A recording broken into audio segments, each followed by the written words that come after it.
Olá, está começando o Atualidades Pampa, melhores momentos deste sábado. A partir de agora, você confere as discussões sobre os principais assuntos da semana. Tu foste para onde nesse período? Eu sempre vou para o Uruguai, né? Passasse um período no Uruguai. Passei um período no Uruguai, conversando com meus amigos, vendo a situação política do Uruguai. Vocês sabem que o socialismo pode perder essa eleição? Está mudando, porque a situação do Uruguai é uma situação de extrema fragilidade econômica. Como na Argentina, por exemplo. Na Argentina, o Macri deverá perder, pelo menos é que dizem. E isso está influenciando muito a eleição no Uruguai. Os uruguaios não querem cometer o mesmo erro da Argentina. Agora, imaginem o Uruguai, aquele pequeno país maravilhoso, junto com a Argentina, que está totalmente falida, e nós, brasileiros, que estamos trilhando esse caminho impérvio, como eu sempre falo. Marne Barcelos, tu sabe que nessa bancada aqui sentam bons pagadores. Nós não gostamos de ficar devendo absolutamente nada para você. Como você estava no Uruguai, você não liga o celular, não assistiu o programa, mas a gente cantou parabéns para ti à distância. E agora nós vamos cantar para você ao vivo e em cores. Parabéns para você nessa data querida. Muitas felicidades, muitos anos de vida. Vai pagar hoje o chopp, as pizzas? Eu estou desapercebido. Desapercebido? Eu estou desapercebido. É isso aí. Tá, desapercebido é que tu não está com a verba. Tá, não passou despercebido. Isso, é desapercebido. Eu sei porque da peladora do Marne, ele arrumou uma amante argentina. Daí custou em dólar. Aí sim. Ela não se aceita peso. Eu quero dizer o seguinte, já olhasse a agenda do Marne? É só peso? Ele está refugando. Tá. E a faixa etária é bem baixinha. É bem baixinha, é verdade. Azar, ele gosta que ele fica vermelho. Dona Magda, pensei em recepcionar o nosso Marne com Shakespeare, dizendo que alguns homens nascem grandes, outros se tornam grandes ao longo da vida, mas o principal deles é que aqueles que têm a grandeza no coração. Tu é eles, Marne. Obrigado. Que bonito. Tu não viste as mensagens que a gente mandou pra ti pelo Face? A Carla fez uma declaração de amor, de admiração por você. Eu perguntei como é que tava a mulherada. Marco, antes que você fez 94. Eu? Não lembra? Aliás, Marconi, É o único que usa o relógio que não tem pilha e que tem a mesma hora. Eu sempre digo aqui, o Marconi tem uma teoria que eu acho fantástica. Pelo menos um relógio acerta 2 vezes por dia a hora. Você pode acertar também. Exatamente. Mas tu pode saber de onde que é o almanaque, que é essa tua teoria? Não, eu comecei a me incomodar com a ideia de... Eu chegava no lugar, meu relógio marcava um horário, mas no outro marcava outro, no outro marcava... Eu desisti disso. Nunca dava certo, ele acabou a pilha, eu deixei ele sem pilha.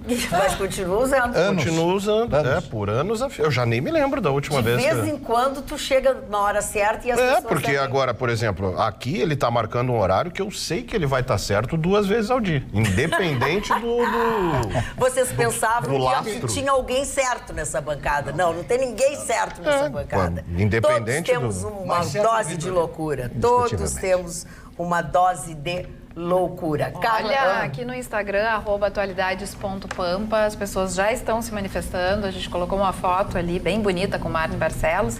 E aqui, a Neila... A foto é bonita ou Marne Barcelos? Uma foto bonita com o Marne Barcelos. Não, a foto é bonita porque tu não estava. Exatamente. Aí começou cedo, né? E outra coisa aqui, ó. Tu não briga mais comigo, tá? Porque eu sei que tu faz o bonzinho com a Carla e briga comigo. Então, parou. Eu faço bonzinho? Faz o bonzinho com a Carla. Não bate boca, não grita, não esperneia. Mas ela me trata bem. A relação é de vocês. Isso aí, teu problema é comigo. O casamento foi desse. O casamento é de vocês, a separação também. Mas vamos lá, cara, tá valendo. Vamos lá. A Neila diz, melhor programa da atualidade, assuntos sempre atuais, pertinentes e comunicados de maneira simples e com veracidade. A Clarice, número 9, perfeita bancada, parabéns, Marne, querido, saudades. A Suzana, quanta elegância, senhor Marne, seja muito bem-vindo. Muito obrigado. Ai, Marne, tu tá te achando a bolachinha mais. Eu não acho nada, eu não disse nada. Adeus aqui, ó, voltou mais lindo. Bem-vindo, Marne Barcelos, eu também achei. Eu tô enxergando pouco. A Roberta está chocada. Daqui a pouco, quando eles falar de futebol, para abordar a rodada de final de semana... que houve que ela tá chocada? Ela tá chocada. Por quê? Ela disse que o juiz tem 2 cartões. Ah, 2? 2. Verdade, Magda. Eu não sabia. Um é o pessoal e o outro é o profissional. O outro de crédito. Débito de crédito. Roberta, ele tem... Eu não sabia que tinha a história do cartão amarelo. Sim.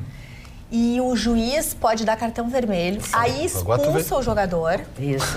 E aí tu vê Não, mas é que aí eu descobri o seguinte, que o juiz tem muito poder no jogo.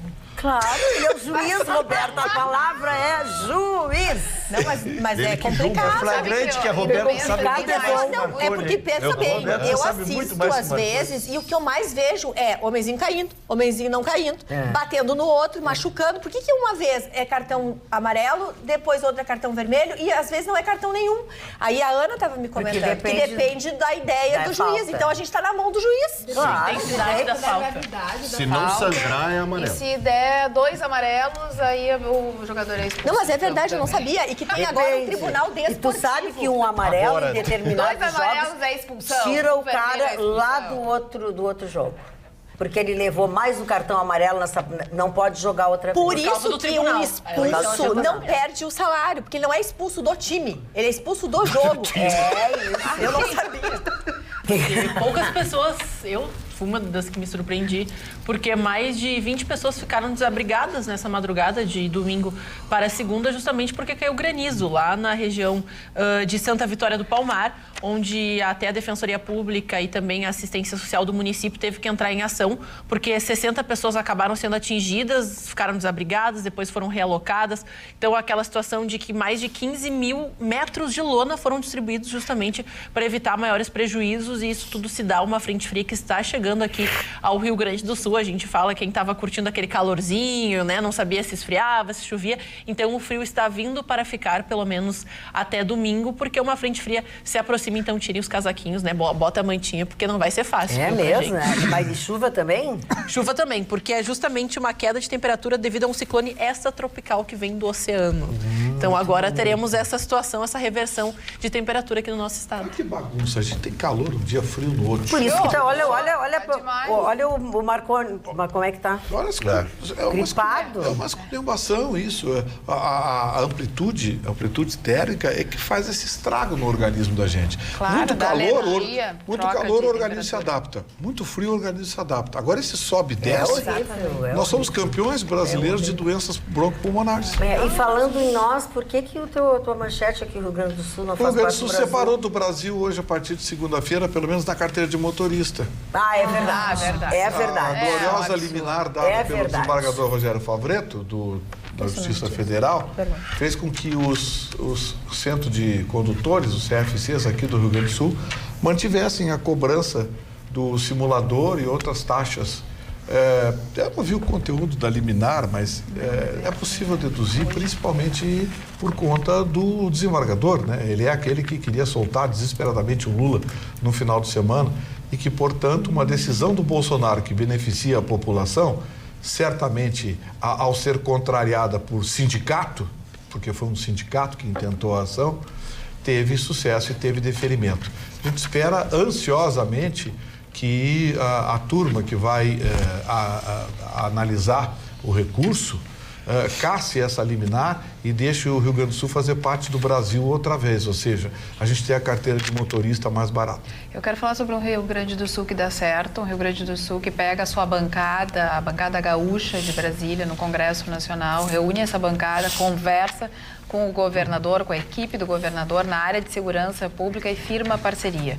Foi isso que aconteceu com as emendas parlamentares que estão sendo destinadas para a segurança pública. Agora são 36 municípios que serão beneficiados com cercamento eletrônico.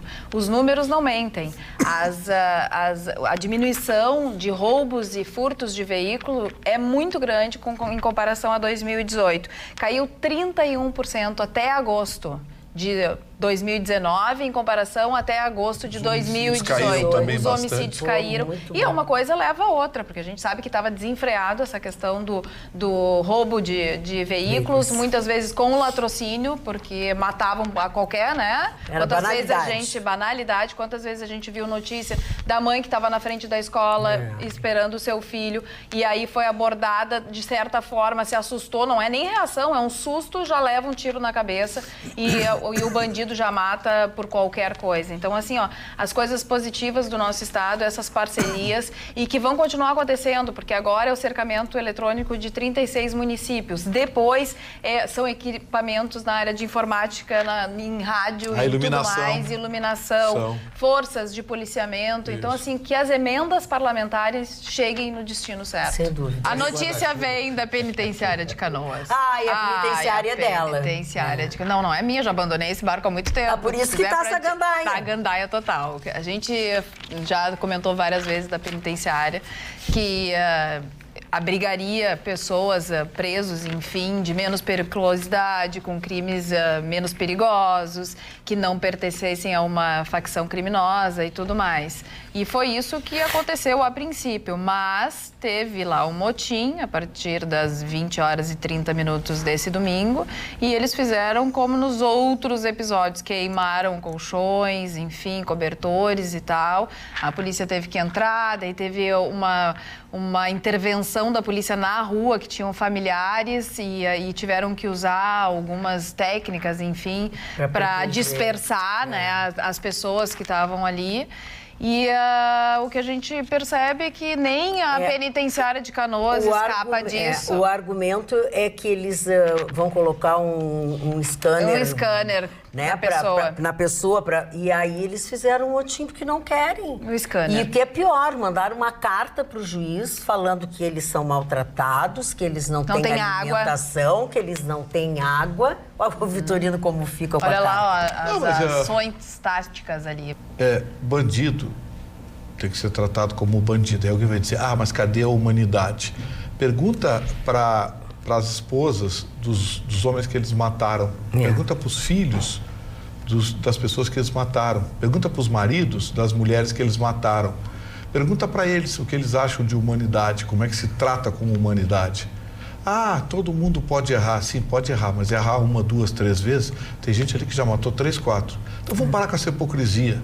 Vamos ser honestos consigo mesmo. Até o dia que um bandido desse encher um parente seu de bala, aí você vai ficar brabinho e vai dizer que tem que fazer isso, tem que fazer aquilo. Mas nesse meio tempo você fica xingando o comentarista da televisão, o comentarista da rádio, fica xingando o policial, fica xingando o diabo que o carrega. Então, vamos entender uma coisa. Bandido tem que ser tratado como bandido. Se dá para oferecer boas condições, oferece. Se não, é comida, roupa lavada e cama para dormir. Não tem caminha macia, não tem comidinha boa e não tem roupinha cheirosa. É com o que tem. Hoje, na fila do banco, eu fiquei ouvindo, não sou surdo, né? Eu acabei ouvindo que... É só o teu relógio que não quer parar. Que ele não funciona. É um belo depoimento, hein? Pois é, inclusivo, né? Inclusivo. E eu tava ouvindo 2 senhoras conversando, e uma delas, senhora, né? Uma mulher relativamente nova, mas que estava colocando a sua filha na creche. Uma filha pequena, pelo que deu para entender ali, e ela dizendo que era R$930 a mensalidade de uma creche. Acabou. Tá barato. Um salário... Tá barato. Pois ela disse que era baixo padrão, que ela foi o que ela conseguiu. Se tiver uma refeição só, porque se for uma criança que fica da manhã até a noite é mais caro. E eu tava prestando atenção, ela dizendo que era de relativamente baixo padrão. Que não era, que foi o que ela conseguiu pagar com o salário. Essa falta de creche e a creche cara é desumano. Porque as mulheres precisam trabalhar e muitas delas estão ali em casa, não podem trabalhar simplesmente porque não tem como deixar seus filhos. Então, isso é desumano, porque a pessoa quer trabalhar e tem, às vezes, até uma proposta de trabalho, não consegue honrar por causa da falta de creche. Ou então vai trabalhar, deixa o filho em casa e fica pensando o tempo todo o que está acontecendo do filho dela. Ou contrata uma vizinha para dar uma olhadinha na criança e as crianças vão crescendo nas comunidades sem a atenção devida e assim ficam mais vulneráveis ao tráfico e tudo mais. E já passou, porque não tá só a comunidade mais, não. Pessoas de relativa... um pouco acima da... Mas imagina se chega nas pessoas com relativo poder aquisitivo. Classe média não existe mais. É o cara que tem a grana e nós que não temos. Coitadinho daquele promotor lá de Minas, coitadinha. Existe uma questão que me toca muito, primeiro... Com esse número de 13 milhões, não é só o número de 13 milhões, é a pressão que faz sobre aqueles que trabalham. O que tem de mulheres que são demitidas após a volta da licença maternidade, não se pode mensurar. Essa é a primeira questão. Segundo, a coisa mudou muito, porque as famílias mudaram. Nós tínhamos as avós que ficaram hoje. Hoje, primeiro que as avós seguem trabalhando, não estão mais disponíveis para ficarem cuidando dos seus netos, né? Então, realmente, essa questão precisaria caminhar para que os empregadores conseguissem ter uma creche no próprio local de trabalho, porque aumentaria a qualidade do trabalho da mãe. Como tu disse, tu deste um depoimento aqui de mãe, que muitas vezes vieste aqui e tua filha estava em casa com febre. Por exemplo, a gente faz o trabalho, mas... Isso que eu tenho uma estrutura, tu imagina só para aquelas pessoas que não têm essas condições. Eu imagino, então toda uma composição de fatores, mas o que mais me intriga é exatamente isso, é o desemprego das mães quando retornam da licença maternidade, para que elas não ousem fazer outro Mas é que, Ruxo, assim, ó, o emprego formal está escasso. No nosso estado, mês passado, fecharam 4.100 postos de emprego formal. Estas mulheres, muitas vezes, conseguem o chamado bico, que é o grande negócio atualmente nessa crise que a gente está. Quem é que consegue, muitas vezes, bico? Trabalhos bem típicos que a mulher consegue absorver e que às vezes o homem não consegue essa vaga. Então, o injusto é isso, que a mulher poderia estar colaborando com a ajuda de custo da casa, não pode porque não tem aonde deixar sua filha, o seu filho, né? Posso ir para a minha manchete? Vamos lá, eu começo dizendo que eu vou usar a palavra das 3 que pariram nesta bancada já. Aqui a dona está fora, porque é muito inusitado, mas um caso muito sério, com repercussão. Essa moça foi por uma gravidez, fez 3 ultrassons em clínicas diferentes e todas lhe certificaram que ela estava grávida, dona Mara. Sim. Volto a dizer, não foi na mesma clínica, para que se possa entender a amplitude. Ela fez esses 3 ultrassons. Também durante a gravidez, ela fez as visitas médicas e sempre foi tratada como uma grávida. E aí ela deu um depoimento pessoal, e é por isso que eu disse que eu quero ouvir quem já teve uma gravidez, porque ela disse que conseguia identificar já no fim da gravidez um neném numa ponta, ela pegava a cabecinha aqui, na outra ponta ela sentia o outro. Então ela passa toda a sensação que ela teve desta gravidez, o tempo todo, insisto, tratada como uma gravidez de gêmeos. Quando ela foi ter o parto, não lhe foi permitido que entrasse nem o pai dos futuros nenês, nem um acompanhante, nada. Ela entrou sozinha, foi anestesiada para uma cesariana e, ao acordar, foi-lhe dito que existia apenas um bebê. Evidentemente que foi aberto um inquérito policial sobre a matéria. Estão tomando os depoimentos, porque a matéria é muito séria, porque foram muitos profissionais que analisaram essa... Deixa só eu fazer uma... Porque eu que sei a história... na verdade, quando ela acordou da anestesia, disseram que ela tinha dado à luz a um bebê. A um bebê. Não assim, quando tu diz assim, ela só tinha um, parece que o outro podia... Não, disseram que ela não tinha nascido só um. Que só tinha nascido, que só tinha saído do seu ventre. Exatamente. Que só tinha saído do seu ventre apenas um. Evidentemente que a família não se conformou, porque houve toda uma gestação em todos os exames que ela fazia regularmente, e é facilmente identificável, né? Porque se houve o batimento cardíaco, se faz das crianças... Tinha ultrassons, né? Para comprovar que ela estava grávida de gêmeos. Mais de um.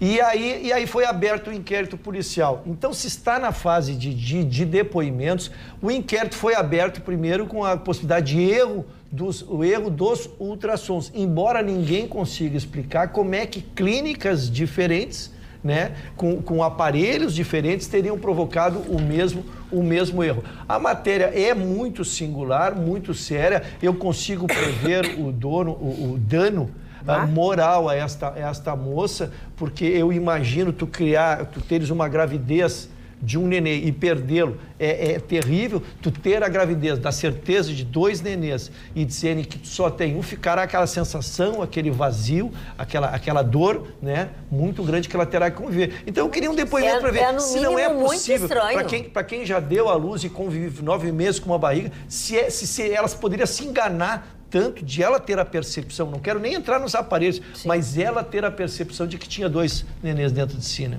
Eu não sou da época da ecografia, mas a Carla e a Roberta, sim. É muito difícil, né? O meu depoimento pode ser feito em relação a um bebê, que eu nunca tive 2 na barriga. Mas, enfim, a gente sente tudo mesmo, a mãozinha, ainda mais no final da gravidez. E realmente esses exames, eles são muito modernos. Então, eles mostram o coração, eles mostram o sexo do bebê. Então, eles conseguem afirmar se vem uma menina ou se vem um menino. Então, muito difícil. Hoje tem até 3D. Que todos tenham enganado ela e que só no momento do parto realmente tenha...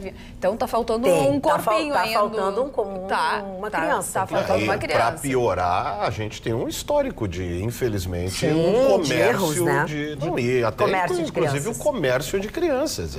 Existe um precedente que nos faz levar essa possibilidade não dá para tapar fora do país. Não dá para tapar o sol com a peneira. Isso é uma realidade. A pergunta que não quer calar: Temer disse ou não disse que a Dilma foi vítima de golpe? Ontem foi a entrevista dele. A quase pronunciou um cacófono aí. No Roda Viva. E lá perguntado, porque algumas vezes a pergunta é uma pergunta ilustrada, né? O jornalista já pergunta um pouco respondendo, mas enfim, perguntou se tinha havido golpe e tal. E aí ele respondeu que ele não foi adepto ao golpe, dizendo que não participou, de certa forma, de toda composição que foi feita para acontecer o impeachment, que, na minha opinião, tinha embasamento jurídico, e esse é o meu questionamento, se ele chamou de golpe respondendo a pergunta que foi feita utilizando a palavra golpe, ou se ele se referiu a esse golpe tecnicamente, porque dentro do impeachment da Dilma tinha uma responsabilidade, um crime de responsabilidade. Nós já discutimos isso inúmeras vezes. Um crime de responsabilidade que talvez outros presidentes também já tivessem cometido, mas esses outros presidentes tinham a maioria no Congresso. E o que acontecia com ela naquele momento é que ela não tinha uma maioria no Congresso e que ela não podia, então, fazer frente a todo esse movimento para que ela saísse do poder. E ele também disse, Magda, que se o ex-presidente Lula tivesse realmente assumido a Casa Civil, nada disso teria acontecido. Gente, esse assunto do Temer, para mim, é preciso que a gente avalie a atual circunstância do Temer, porque o Temer é um mutante, né? Ele já foi de esquerda, já foi de direita, já tentou ser de centro. O Temer é o exemplo típico do político oportunista, que dança de acordo com... Ele é um Renan Calheiros menos escancarado. Então, assim, entrevistar Temer, Fernando Henrique Cardoso, o Ciro, aquele lá, esses caras... É impossível que alguém ainda consiga acreditar no que eles dizem ou na postura deles em relação à política. Porque ao longo das últimas décadas, eles provaram ser verdadeiramente mutantes, parasitas políticos. O Michel Temer, quando a Dilma caiu, Michel Temer foi visto como um resgate de centro ou de direita para a moralidade pública. Michel Temer? Lê do engano. Bom, esse Michel Temer já andou de mãos dadas com o Lula, andava de mãos dadas com a Dilma nos palanques, pregando o interesse social, os programas federais, ou seja, assumindo uma postura de esquerda. O Michel Temer não tem lado. Ele é o lado, onde é que está melhor? Onde é que está melhor? Então, assim, entrevista desse cara, do Ciro lá, aquele lá que agora se assumiu de esquerda. Acredite se quiser, o Ciro já foi de direita. Sim. O Ciro já foi de direita. Enquanto governador do Ceará. Hoje ele é de esquerda e prega não sei o quê, Lula livre com as bobagens. Renan Calheiros, esses caras. Entrevista dessa gente. Fernando Henrique Cardoso que está dizendo bobagem. Russo, tu queres falar também? Eu gostaria de falar do assunto da Carla. Sim. Primeiro porque eu não estava na bancada à época dos fatos e não sei esse assunto, como ele nunca veio, eu nunca me pronunciei sobre ele. Quero explicar para mim o que tecnicamente seja golpe. Golpe, para mim, é sempre que tu não observa a legislação. Então, se a lei não é obedecida, tu estás usando de um poder, violando a lei e praticando um golpe. No caso da Dilma Rousseff, todos os preceitos legais foram seguidos. Então, esta é a questão, primeiro, tecnicamente, do golpe. O que se disse, e aí se sai da questão da legalidade, e por isso que as pessoas têm muita dificuldade de conviver com os meus conceitos, porque eu sou pela legalidade, não consigo ser diferente, dona Magda.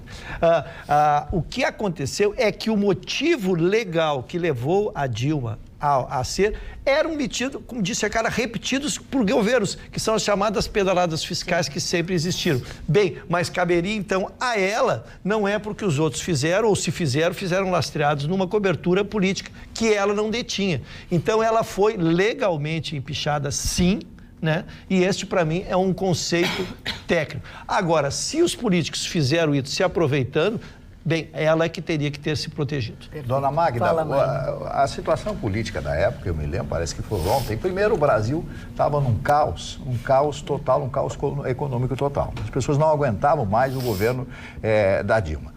Segundo, ela não se dava com o Congresso. Ela não atendia deputado, não atendia senador, dava pontapé em todo mundo, não vou atender.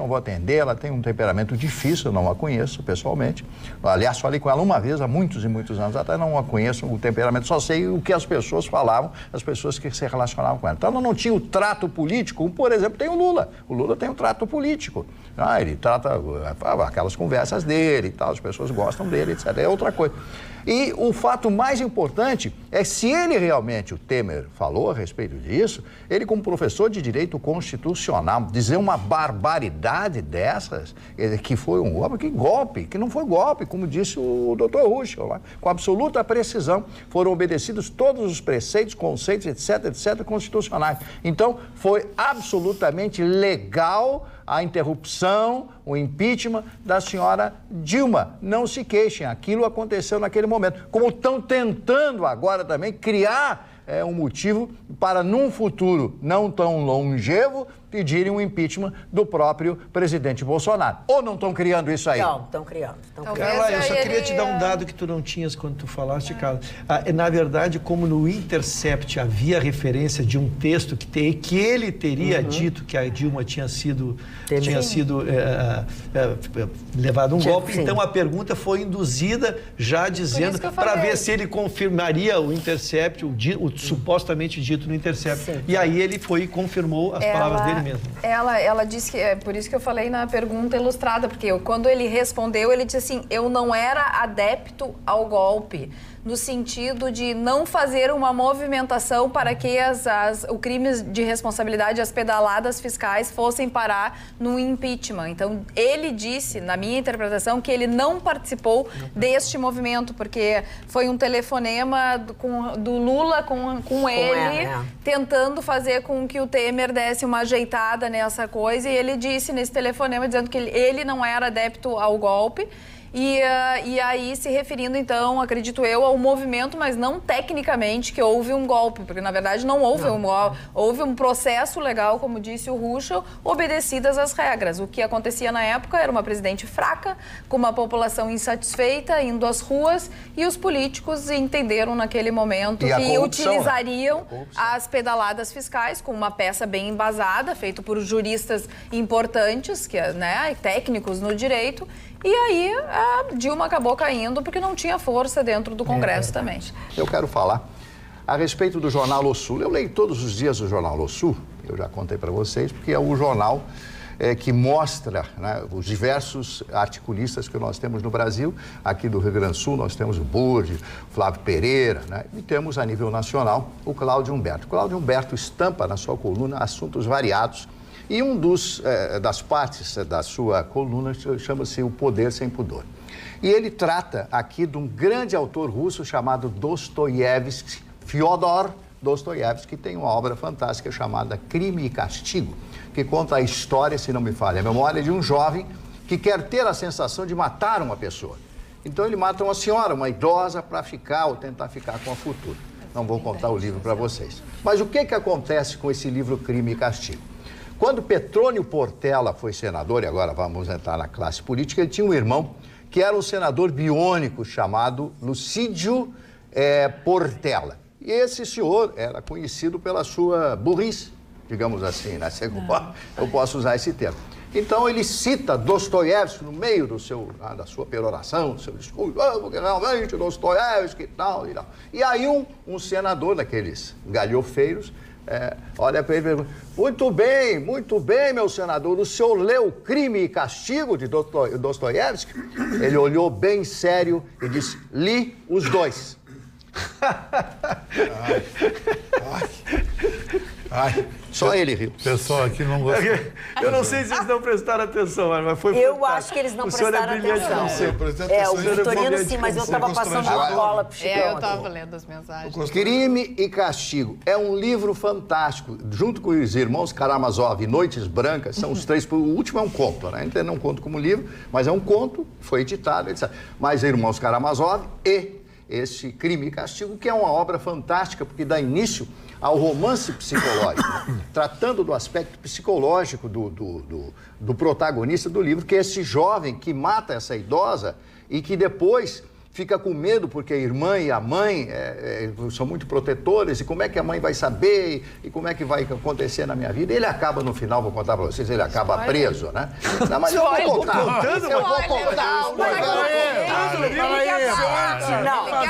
Mas quem não sabe isso, porque é a coisa mais antiga que andar para frente, é a mesma coisa daquela apresentadora, tinha uma apresentadora, um tempo atrás, bastante tempo, que ela falava sobre o espetáculo Romeu e Julieta, que seria encenado mais uma vez no teatro tal.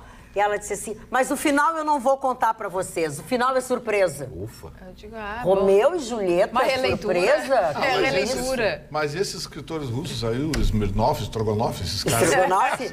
Você sabe o senhor chamar de Strogonoff, Dostoiévski? Sim, mas ele é uma barbaridade. Tu tem que dar graça a Deus que ele não chamou ele de Fedor, porque tu disse porque o nome dele é Fiodor. Pois é. Você viu que estão criando a CPI das fake news? E aí colheram assinaturas de deputados e senadores. E descobriram que 3 assinaturas de senadores e 5 de deputados são fake. Não, que barbaridade. Que horror. Não é o país da piada pronta? As férias do senhor Marne Barcelos, o mais culto que eu conheço, entre aspas, fez muito bem a ele. Agora está mais despojado e jovial. Será que ele está amando? Opa! Olha aí. Amando de quem? Não, amando, amor. Esse amando amando é uma palavra só, não te faz de Maria Tataca. Tu tá namorado de alguém? Eu sou ofendido aqui. Seu Emilson Almeida. Eu vou dar um depoimento. Ele tem chegado muito sorridente aqui, né? Mais cedo, coragem. Mas, Ruxel, ele foi flagrado em Livramento, entrando perto de um cassino. Livramento não tem cassino. Mas é fronteira, querido. Sim, mas não tem. Tu tava sempre nesse borderline. Brasília é proibido ter cassino. Mas tudo bem, eu sei que é Ribeira. Que, aliás, acho uma incompetência dos governos brasileiros não termos cassinos no Brasil. Qualquer cidade, você colocar um cassino em Gramado, São Francisco de Rio de Janeiro, já pensou um cassino, um grande cassino? As pessoas viajam, gastam horrores para jogar do lado. Em Las Vegas. Tá chegando a hora, tá chegando a hora. Tô indo. Quero deixar um abraço a todos. Eu volto só no dia 30, agora nessa madrugada, daqui a pouco, né? Nós estamos a 1h30, quase 2 horas da manhã, daqui a pouco eu estou embarcando para Israel, onde eu vou fazer uma cobertura interessante, tanto para a Rádio Pampa quanto para a TV Pampa. A gente vai ter uma participação na programação. Quero agradecer aqui, em nome de toda a equipe Pampa, patrocínio da Sam Motors, com apoio da LG e da Claro. Vai ser uma cobertura especialíssima da Rede Pampa de Comunicação, exatamente num momento tenso, porque Israel hoje, né, Marne, tem essa divisão política, e eu vou acompanhar de perto, exatamente, eu vou chegar lá no Posso dar meu palpite? Do anúncio oficial. O primeiro-ministro vai ser o general Gans. Pois é, então certamente isso vai mudar bastante o parâmetro, e a Rede Pampa de Comunicação vai estar acompanhando de perto. Obrigado à instituição Abnai Brit, governo israelense e a todos aqueles que estão proporcionando essa cobertura especial. Dia 30, segunda-feira, eu estou de volta. Tu já pegou aquela listinha que a gente te passou, que a gente quer uns presentes lá? Peguei. Eu queria um pedaço do Muro das Lamentações. Peguei. Você vê a caneta. Ai, olha, nós estamos roubando uma caneta da outra. Eu acho que eles não vão gostar muito de eu tirar um tijolo de lá. Da cana. Da cana. Não vai ser legal. Cuide-se. Vai correr tudo bem. Me cuidar, eu vou me cuidar. Tem que avisar o pessoal. E se tu gostar de ficar lá, hein, Vitorino? Tu vai ficar de que lado? Não, eu vou visitar Jerusalém, vou visitar Tel Aviv, vou visitar Haifa e vou até a Galileia, né? Nazaré. É que eu estou imaginando assim, gente... É uma emoção. Eu sou cristão. Eu sou cristão, eu sou católico. Sim. Eu, embora não seja frequentador da igreja regularmente, respeito os dogmas da minha religião, da minha igreja. E certamente algumas emoções vão bater muito fortes, né? Quer dizer, quando você vê o caminho do Calvário, você vê a cruz no alto da colina, o Monte Gólgota. Eu estou me preparando porque eu sei que eu vou sacudir. Mas tudo isso eu conto para vocês com imagens e tudo, todos os dias aqui pela Pampa. É mesmo? Que bom, que bom. Certamente o nosso jornal terá algumas matérias, algumas participações do Vitorino. Não tá fácil essa quinta-feira, véspera de um feriado aqui no Rio Grande do Sul, né? Já que o feriado de 20 de setembro é só para nós gaúchos, tem a ver com a nossa Revolução Farroupilha. Mas eu quero dizer aos senhores que a indignação maior ainda, até porque as outras já não nos surpreendem, né? É esta bolada que os funcionários especificamente receberam, Marne Barcelos. Que vergonha. Eu não sei, eu acho que o concurso da Mega Sena é um concurso sério. Quando estão dormindo, quando está fechada. É um concurso sério, né? Então, eles fizeram lá o bolãozinho, cada um entrou com R$10, teve uns que, coitados, não tiveram nem os R$10, tiveram que fazer um penduricalho lá, dividiram lá e vão receber cada um R$800 mil do prêmio de 2 milhões e pouco no processo divisório da Mega Sena de 120 milhões. O deputado Paulo Pimenta, do PT do Rio Grande do Sul, disse, olha, os deputados não entraram nessa. Não entraram nesse bolão. O bolão foi só dos assessores. Cada um vai receber R$2.400.000 na Mega Sena. As loterias da Caixa, elas levam 3 dias para pagar prêmios acima de R$10 mil. Portanto, leva 3 dias. Quem entrou com o volante hoje, entrou lá com o recibo, lá com o documento lá, vai receber na terça-feira à tarde. Terça-feira à tarde, são 3 dias úteis que contam. Eu, sinceramente, tenho uma campanha muito grande contra a Mega Sena, e essa campanha diz que a Mega Sena teria problemas e tal, mas até agora nunca ninguém provou nada em contrário. Eu acho, sinceramente, dona Magda Beatriz, que foi muita sorte. Foi muita sorte, eu acho, sinceramente. Então, acabou o gabinete, porque ninguém precisa mais trabalhar. Não, todo mundo vai voltar a trabalhar. 2 milhões e meio não precisa mais trabalhar. Eu gostaria muito que as movimentações financeiras desse grupo de pessoas começassem a ser vigiadas 24 horas, que esse dinheiro vai para algum lugar. Mas, Marne, a Magda talvez tenha mais memória nisso. Uma vez teve um programa que eu e o Vitorino falamos, que tinha os laranjas lá em Brasília, que recebiam sempre um diferente o prêmio da Mega Sena. A Mega Sena perdeu toda a credibilidade no Brasil. Eu acho que o cara que vai por uma loteria fazer uma Mega Sena é um otário, porque ele sabe que vai cair lá. Sempre lá, os grandes prêmios lá. Eu questiono essa perda total de credibilidade, porque senão não teria esse número todo de apostas. Mas é o sonho das pessoas, a Veja falou também isso. Mas então, claro que eu concordo contigo, mas então as pessoas não têm essa consciência de que é um Agamenon. Não tem. E há casos que confirmam pelo menos a existência de um prêmio, tanto é que nós temos a viúva da Mega Sena, que foi inclusive uma mulher que assassinou um cidadão que ganhou. 55 milhões. Comum, absolutamente comum, que ganhou um prêmio da Mega Sena. E invariavelmente pode não ser essas grandes boladas, mas às vezes as pessoas acabam conhecendo, né, ganhadores, digamos assim. Mas que existe muita dúvida em torno disso. Eu conheço. É mesmo, Marley? Conheci lá no Rio de Janeiro. Sim, 50 milhões. Uma porcaria, me convidou para jantar. Na época. O deputado Paulo Pimenta, em tom de brincadeira, disse assim, agora parece que o presidente Bolsonaro vai demitir o presidente da Caixa Econômica Federal. Eu acho que estaria na hora. E o Kim, o deputado, dizendo, agora eu quero ver se todo mundo vai dividir esse valor, vai compartilhar esse valor, ou vai ficar todo mundo sociais. Com todos os 2 milhões e 400. Agora, a minha dúvida em torno da Mega Sena sempre foi, afinal, o que é um jogo de azar? Né? Porque se você tem proibição para algumas coisas, como é que, por outro lado, você tem jogos que são, inclusive, incentivados pelo Estado, mantidos até por uma unidade como a Caixa Econômica Federal? Não é tão de azar e não leva as pessoas a jogarem suas economias da mesma forma que um bingo, por exemplo, que um cassino, por exemplo? Né? Existem pessoas aí que dedicam suas vidas a jogar na Mega Sena, quarta, sábado, e não só na Mega Sena. O Brasil é um grande cassino. É verdade. Grande cassino. Quem dá mais. Porque eu não consigo entender, afinal de contas, por que um pode, né? Por que há esse formato de loteria? E esse é o curioso, porque no restante do mundo você tem loterias também da mesma forma, mas que tem ainda uma certa credibilidade que aqui no Brasil, como quase tudo, né, acaba perdendo credibilidade. Que é a única que não registra o CPF. Esse é o problema também. Aí que está o furo. Por que aqui não registra só? o CPF? E por quê? Não sei. Não, pera um pouquinho, não registra o CPF no momento da aposta, porque no momento do recebimento do prêmio tem que dar o CPF. Mas é da aposta que tu pode detectar de onde é que foi o dinheiro. Mas e quem recebe? E aí mas quem recebe já recebeu.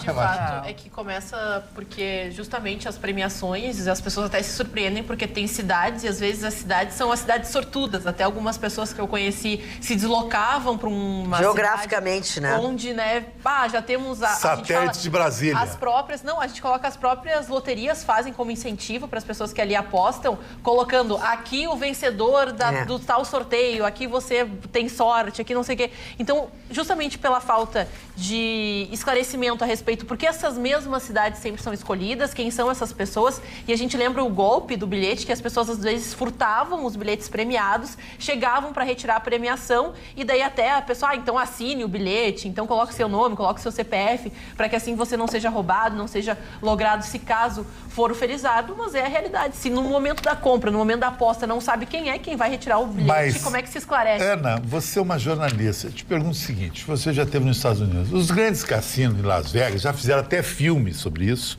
Um filme até, Fuga de Las Vegas, monta como é que a roleta de Las Vegas, ela tem um ímã em algumas bolinhas, uma tecnologia que marca o mesmo número. Será que não pode ter isso? Deve ter mudado muito, né? Não deve ser mais, né? Será que não tem essa tecnologia aí? Os dados viciados, as cartas viciadas. A gente até aquele que distribui as cartas também, dependendo, pode escolher o vencedor, o perdedor. E até mesmo foi investigado, muitos cassinos trocam bastante esses profissionais, porque eles também são subornados a certos grupos que chegam lá a ganharem as boladas. E até para quem vê esses recentes filmes, porque existe uma fórmula matemática para ganhar, dependendo do jogo que você acaba apostando, você tem a fórmula matemática para ganhar. Então, tudo isso a gente fala. O que diferencia um azar do outro? O que diferencia o bingo da loteria? O que diferencia o jogo de cartas, do pôquer, de uma situação que é proibida aqui no nosso país? Acho que vocês estão fazendo uma grande injustiça de jogar tudo no mesmo saco. Primeiro, que quando se fala de loto, está se falando de um processo regulado pelo governo. Quando se fala de roleta, essas coisas, é um cassino que tem um dono. O dono está suscetível a qualquer coisa, não. Há um regulamento geral e ali vale tudo. Eu conheço, dona Magda, a loteria esportiva começou em 1973, surgiu o primeiro milionário, aquele Dudu, que ganhou uma fortuna, botou em preço, perdeu tudo, e desde lá se acompanha. São ali mais 25 anos no século passado, já estamos com 19 anos, e não se conhece um caso efetivamente provado, e mesmo com trocas de governo. Quando eu falo de 73, nós estávamos na ditadura ainda. Tá? Nós estávamos na ditadura. O sistema é administrado pela Caixa Federal, que é uma empresa é um banco extremamente sério na produção da política. Então, a gente pode fazer suposições.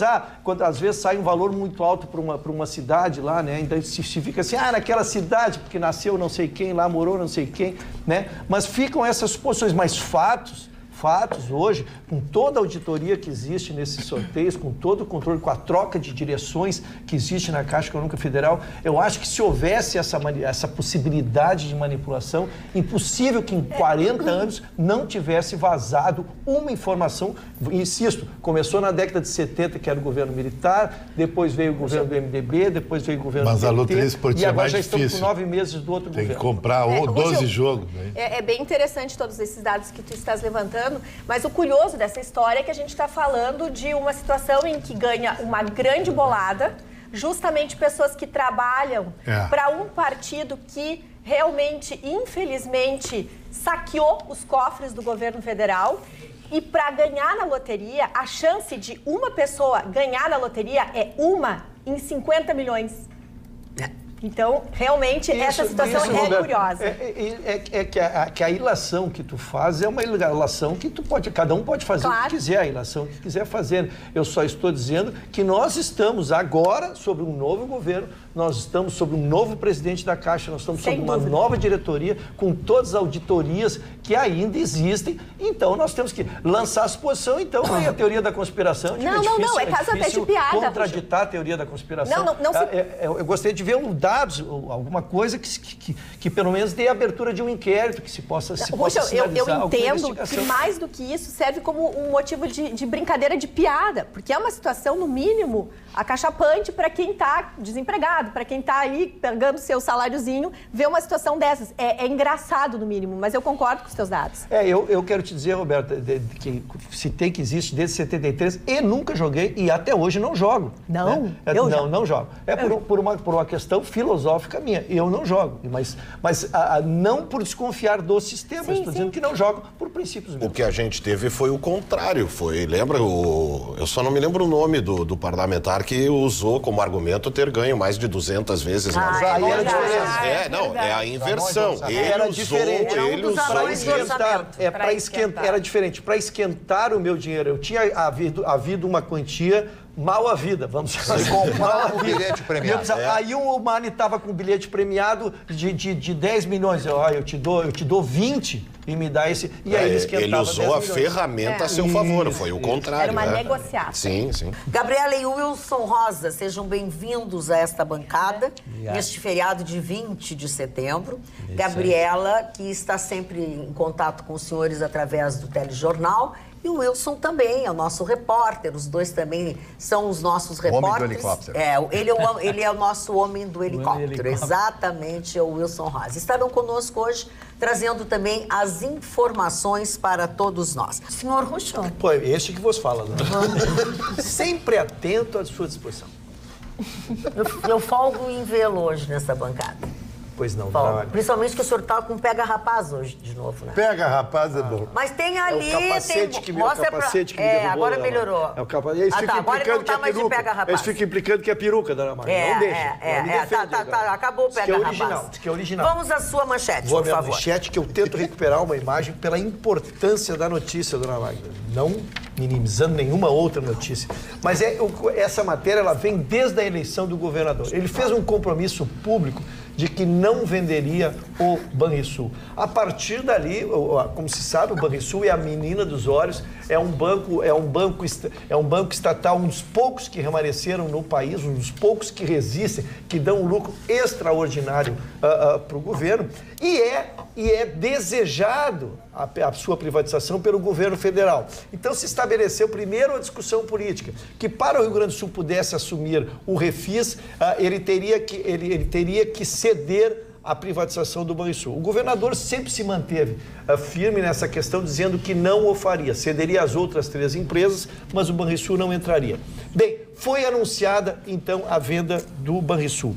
Preteritamente, ainda temos que analisar uma questão. O governo assumiu um compromisso que em 12 meses ele passaria a regularizar o salário dos funcionários que vem sendo pago parcelado com as dificuldades consequentes. Bem, nós estamos no mês de setembro e foi então lançado, dona Magda, para nossa surpresa, foi lançada a venda das ações do Banrisul no mercado. E o mercado é um mercado egoísta, é um mercado imoral. O mercado não tem solidariedade a funcionário, a sociedade, absolutamente não. O mercado lê o seguinte: o governador está na premência de regularizar as questões do Estado, está com esta questão social de todos os funcionários em cima dele, na pressão. O governo precisa vender essas ações. E o que fez? Foi lá e jogou, despencaram o valor da ação. Exatamente, apostando nesta premência do Estado. E aí sim eu quero dizer que saudar a decisão do governador, que por isso que ele diz não considero uma derrota, eu também não considero uma derrota. Eu acho que a inteligência econômica ela está sempre nas decisões dos administradores. O que fez? Ele cancelou, suspendeu a venda, porque ele não vai entregar um patrimônio do Estado, ele não vai se submeter à pressão do mercado, que eu insisto, oportunista, que leu, que fez a leitura das premências do Estado e que poderia, então, ganhar dinheiro dessas ações. Então, está suspenso. Lembro que o Banrisul vendeu ações em 2018 e agora, em 2019, pretendia vender também a da Corsan. Está tudo stand-by, tudo parado, numa correção de rumo que eu acho que agiu correto o nosso governador. Pois é, essa questão da privatização do Banrisul é uma das questões que... Eu sou um radical favorável à privatização. Eu sou muito favorável do Estado mínimo e por que eu me baseio nisso em relação ao Banrisul? A gente viu, em paralelo ao discurso do nosso banco, o Banco dos Gaúchos, o Banco do Cidadão, a gente viu uma situação criada pelo Estado em que o Banrisul poderia, então, ter se mostrado como, né, o Banco do Gaúcho e tratou o gaúcho como cliente, como qualquer outro banco trataria da mesma forma. Tendo o servidor anunciado o seu salário parcelado e no outro dia o Banrisul mandando SMS sugerindo empréstimos com juros e tudo, ou seja, um cliente igual ao outro. Sim. É bom para o gaúcho e principalmente o porto-alegrense, que tem esse discurso até mais forte, acordar um pouco, né, perder essa coisa o nosso não sei o quê, não é nosso, não é um banco, o Banrisul é um banco, ele não é um CTG, ele não é uma instituição que abraça, ele é um mercado que vai reger isso. E o Estado precisa urgentemente fazer dinheiro, principalmente com coisas aí. Nós temos a Corag, por exemplo, né? E é que, se você perguntar para 10 gaúchos, eu diria que 8 sequer sabem onde fica a Corag ou o que faz a Corag. Eu achava que ela nem existia mais. Porque sabe? Ela está nessa luta e há horas. Eu achava que a Corag não existia mais. Então você tem em paralelo a isso a coisa, né, do serviço público, mas aí é outra, a questão específica. Sim, mas a Corag porque publica papel e tem uma coisa que não se faz mais hoje em dia, usar papel, né? Anda na contramão do tempo, um gasto, né? Com todo respeito pelos funcionários. Não estou falando dos papéis.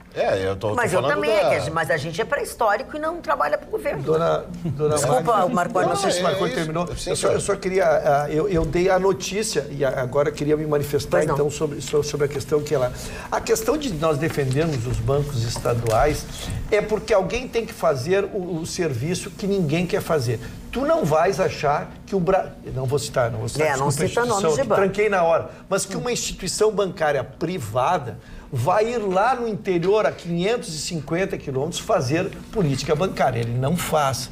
Então, o que a gente defendia, o Banco do Brasil e a Caixa Econômica Federal, é porque faziam esse serviço social. E o Banrisul completava esse serviço nos nossos rincões mais difíceis. Tu vai ver, tem o Banrisul, se não tem o Banrisul, tem um caixa econômico lá, um caixa eletrônico que permite que se faça algum tipo de movimentação, cujos os bancos profissionais, podemos chamar assim, né? Os bancos privados não fazem. O banco privado vê o lucro. Um município com 2 mil habitantes. Vale a pena botar uma agência lá? Não bota. Um banco federal, como o Banco do Brasil e Caixa Econômica Federal, ou um Banrisul, fazem isso por essa questão social. Então, eu digo, Marco, a questão social é nesse sentido, né? Mas em relação à redução do Estado, eu concordo integralmente contigo. Não, assim, eu até vou me contradizer no sentido de ser um otimista, no sentido que no Rio Grande do Sul, por exemplo, ele consegue, de certa forma, vencer essa limitação. Rio Grande do Sul conseguiu ser um Estado que se consolida. Junto a isso, nós temos a tecnologia que permite que hoje, né, os bancos cheguem a qualquer lugar que a internet exista. né? Então, claro que a gente fica preso a um outro braço, a um outro problema aí, mas, ou seja, a gente está vendo as coisas andando, né? E o que me incomoda, na verdade, em relação ao Banrisul, é o discurso bairrista. Que alimenta algo que não é tão forte assim, essa coisa do nosso banco, é isso que me causa... O Wilson, tu que está sempre fazendo cobertura dos assuntos e tal, tu tens uma opinião ou tu tens acompanhado algumas coisas sobre o Banrisul? Me parece que agora vai mudar isso. Agora que não conseguiram vender as ações, eu acho que agora o Banrisul vai entrar na alça de mira de vender. Sim. Aí tem aquela outra linha de pensamento que o Marconi falou agora, de um lado, eu estou pensando no outro lado, de pessoas que defendem o banco dizendo que muita gente lutou para o banco dar lucro, agora que o banco está dando lucro, vão vender. E aí o banco tem essa coisa do interior, como aí o Ruschel ressaltou bem, ajudar lá o produtor na questão do crédito. Então tem os dois lados da questão aí, já vê que aqui no Rio Grande do Sul, principalmente, a gente tudo é dividido, né? É Grêmio Inter, né? Agora, tudo é Grêmio Inter, tudo é Grêmio Inter. E aí agora as ações, sim, agora o mercado aí, né? Vamos ver como vai reagir isso aí, né? Não, já que nós estamos falando de bairrismo, de coisas de gaúcho, um dos assuntos da Gabriela hoje é bem gaúcho, né? É a homenagem da Semana Farroupilha a Paixão Cortes. Isso mesmo, Magda. Então, o Paixão Cortes foi o grande homenageado dos festejos Farroupilhas no Rio Grande do Sul neste ano.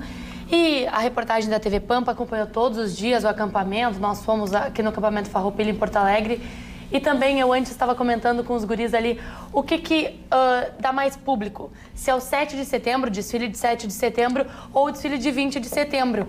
E a gente até comentou que pelas escolas o desfile de 7 de setembro tem mais público, mas que o desfile de setembro é muito interessante e é muito bonito. Eu nunca acompanhei aqui em Porto Alegre, mas em Osório sempre fui. E é um desfile mesmo muito bonito. Então eu trouxe alguns pontos sobre o Paixão Cortes que eu vou explanar agora. Então, José Carlos Dávila Paixão Cortes, ele nasceu em Santana do Livramento em 1927 e faleceu em agosto do ano passado. Ele é conhecido como o homem que trouxe à tona a identidade do gaúcho. E ele foi um homem decisivo na cultura e no movimento tradicionalista quando ele decidiu viajar pelo interior do estado para resgatar a cultura, resgatar os costumes. E muita gente ouve falar de Paixão Cortes, mas quem é Paixão Cortes na cultura do Rio Grande do Sul? Outro ponto interessante é que a chama crioula, que a gente acende todos os anos, ele foi um dos mentores. Ela foi acesa pela primeira vez em 1947 e ele foi um dos mentores. O desfile dos cavalarianos, que nós acompanhamos todos os anos também, ele também foi um dos mentores. E a Semana Farroupilha se deu início com a Ronda Crioula nos anos 60, que ele também foi um dos mentores. Agora, só para encerrar a minha participação falando de Paixão Cortes, a estátua do Laçador, quando foi criada pelo Antônio Carim, que foi o escultor, ele bateu na porta de Paixão Cortes querendo um modelo para a estátua. Então, o Paixão Cortes aí foi o modelo da estátua do Laçador, que fica no aeroporto e é super conhecida por todos os gaúchos. Então, eu queria deixar a homenagem da TV Pampa a esse ícone da tradição neste dia tão importante pra gente, 20 de setembro. E tem mais coisa ainda do Paixão Cortes, que até vou ajudar a Gabriela. O Paixão Cortes foi quem tirou a centelha do fogo da pátria e criou a chama crioula, né? É isso que ele criou. Ele deu essa ideia. Da centelha. E aí se espalhou para todo o estado, né? O João Carlos Paixão Cortes, que era engenheiro, que era agrônomo, foi uma das maiores figuras, porque ele foi o maior pesquisador da cultura gaúcha. Ninguém pesquisou mais do que ele. Ele era um pesquisador. Ele saía viajar pelo interior, ele começou na Rádio Cultura de Livramento, né, onde a Aninha viveu muitos anos lá, teve as suas primeiras formações intelectuais lá. Então ele viajava e ficava ouvindo as músicas e pesquisando e procurando, etc. Era um homem de profunda inteligência, mas além disso, além de ter um caráter irreprochável, ele era um pesquisador. Ele se tornou uma figura lendária para o Rio Grande do Sul. Esses CTGs que apareceram tudo depois dele. Tudo depois dele. Ele deixou do primeiro CTG do Rio Grande do Sul, 35. E ele deixou tudo isso registrado na quantidade da bibliografia que ele deixou, né, Mário Barcelos? E com aquela voz dele diferenciada, gaúcho, fazendo o programa de rádio. Não, agora já meteu o Brizola um pouco. Não, deve dar uma misturada. É o doutor Brizola. O doutor Brizola, meu querido amigo. E o Paixão Cortes é uma figura que as pessoas, os jovens, não podem esquecer. Porque nós temos essa cultura. O único estado brasileiro, além de Pernambuco também tem uma cultura regional muito forte, é o Rio Grande do Sul. Essa nossa tradição, essas nossas festas, esse nosso regionalismo. Por favor, não percam. E o estado que nos herda é o Paraná. Porque nós temos tantos CTGs no Paraná, quase tantos como no Rio Grande do Sul. Se não tivermos mais centros de tradições gaúchas no Paraná do que no Rio Grande do Sul. Paixão Cortes, aí no céu, aonde você está, deve ter um grande CTG. Deve estar no céu. Paraná e egressos do Rio Grande do Sul. Mas eu só quero lembrar que uma condição geográfica da figura do laçador praticamente o internacionalizou, porque tu não chegas a Porto Alegre, seja via rodoviária ou de avião, porque o nosso aeroporto é além da figura dele. Então, a gente que viaja pelo mundo, sempre que se refere a Porto Alegre, a primeira coisa que lembra o Marinho é impressionante. É como marca a figura do nosso laçador aqui na entrada da cidade. E o Atualidades Pampa, melhores momentos, fica por aqui. Obrigada pela sua audiência e não esqueçam, temos um encontro marcado na segunda-feira às 7h15 da noite. Até lá!